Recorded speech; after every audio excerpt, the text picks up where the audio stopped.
I was quite disappointed at first that we were coming up here with a big moon, but I'm having such an incredible time right now. Even with the moon, so much fun.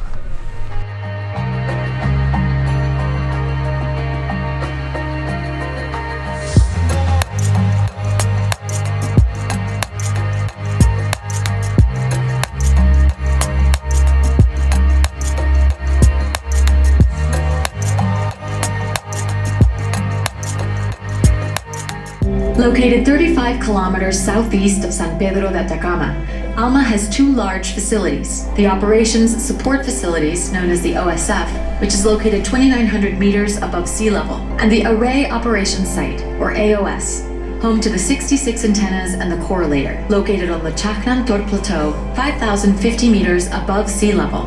This radio astronomy observatory is made possible thanks to an association between Europe, North America, and East Asia, in cooperation with the Republic of Chile.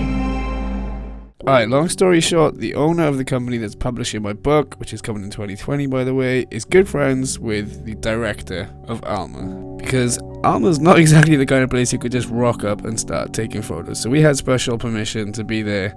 And being at 5,000 meters, me and Adrian had to spend a few days acclimatizing to the high altitude by going up to a high altitude, coming down, and going up to a high altitude the next day. That wasn't pretty. Adrian's outside time-lapsing. I'm just chilling in the car because I'm not feeling that good. I think the altitude is getting to me. It's like 4,200 meters, which is higher than I've ever been whilst on ground. So before we went up to the high altitude plateau, we had to take a medical exam, and unfortunately Adrian didn't pass. He has a genetic condition that means his red blood cells are fewer and smaller, and even with the mandatory oxygen tanks that we have to use, he wasn't allowed up there, which really sucked. I mean, there's several clicks. So, tuck, tuck, tuck. Yeah, just turn it. That's off? Okay. That's and that's full. Full. Yeah, so then you will notice. I mean, I recommend just one to going up, and when we're going up there, probably a couple, but no more than that.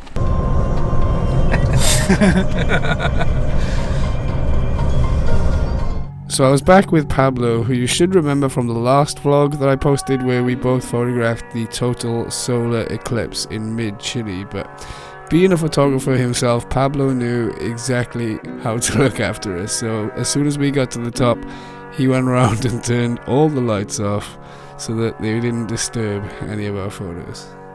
Depending on the research going on at the time, the antennas might be bunched together or completely spread out amongst the plateau, but Pablo brought us to a spot where 10 of the 66 were grouped together.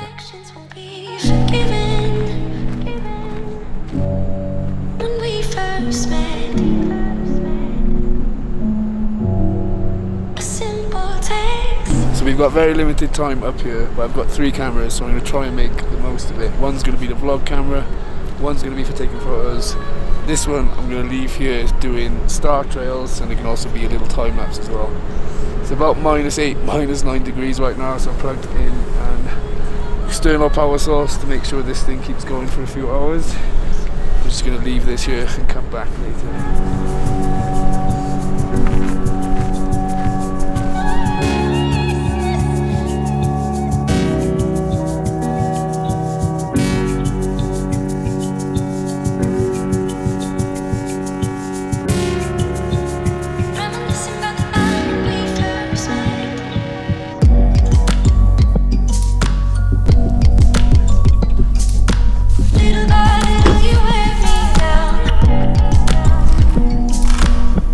So we just come up to a nice viewpoint of the whole plateau, but because of the snow, the antennas don't really stand out in the landscape, so it's quite chaotic. You've got these patches of snow everywhere.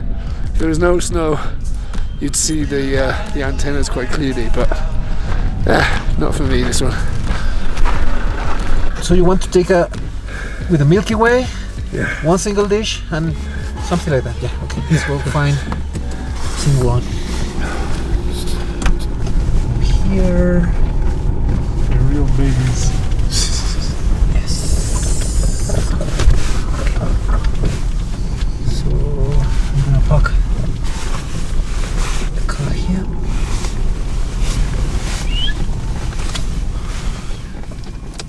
Okay, what about that one? Nice. Let's see. Very nice.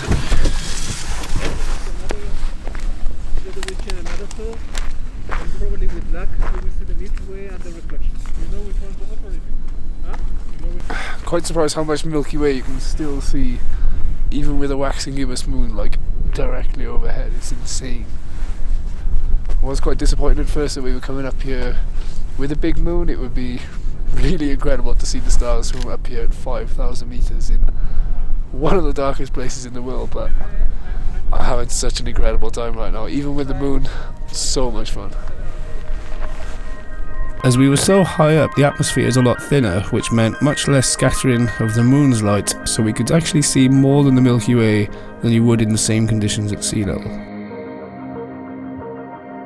I want to make the most of it, get the most of the shots as I can, but I've just been trying to get some selfies with this telescope and get a nice panorama, but they keep moving. So they're obviously scanning some subject right now, some target. But I jumped in the shot to give a sense of scale between me and the antenna, but at the same time you get another sense of perspective with the antenna and the Milky Way and the sheer size of the universe and space. And this turned out to be one of my favourite shots of the trip. How are the shots? Good, good, good. Good? Happy with them? Nice. You're done. I'm done, yeah. Gonna go to another spot. For the next mission? Yep. What's the next mission? I don't know. Cup of tea. No, not yet. Okay, so I've come back to the first spot just to check on the star trail / time lapse. I can see the screen is on. So nice. 200 photos in. But the moon, damn it. I think the moon is causing like a massive flare. Yep. Shit. So I'm probably not going to be able to make a star trail out of that. That sucks. Never mind, leave it go. Maybe it's a nice time lapse.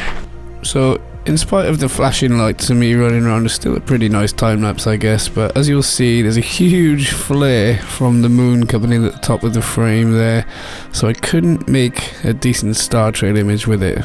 But I did get this nice panorama of the 10 telescopes and a couple in the background with the Milky Way as well, and I took this using the Benro geared head, and that way you can just rotate the camera a certain number of degrees so that you make sure you get a 50% overlap every time. They kind of just made the panorama easy, especially when working in the dark. I'm gonna go into the middle of the array right now and make a 360 panorama, like a virtual reality panorama. I'm hoping that they don't move during the panorama. Out of breath. You walk like 10 meters and you're out of breath, a little bit dizzy. Just need to find somewhere to set up. This is crazy, guys. I'm having so much fun.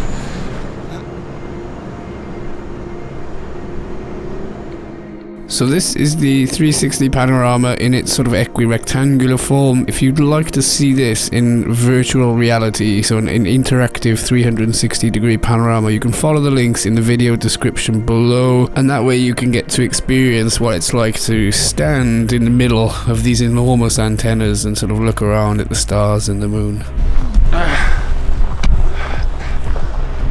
Looks like my time is up. Gotta get out of here, so oh man, it's been amazing fun. Just bagged the last shot, quite happy with it. A little bit of Milky Way through the moon.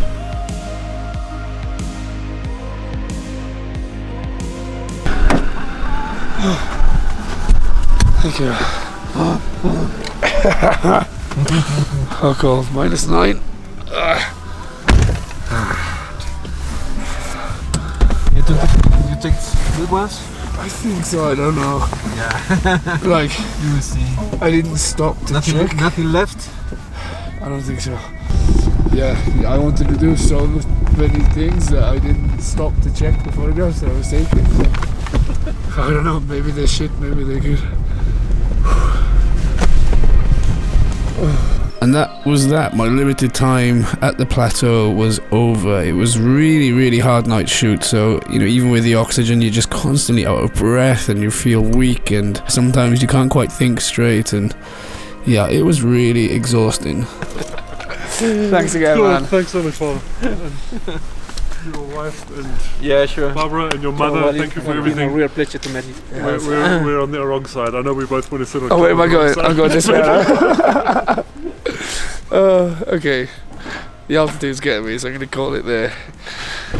If you're going out to enjoy the night sky anytime soon, I wish you good luck. Clear skies.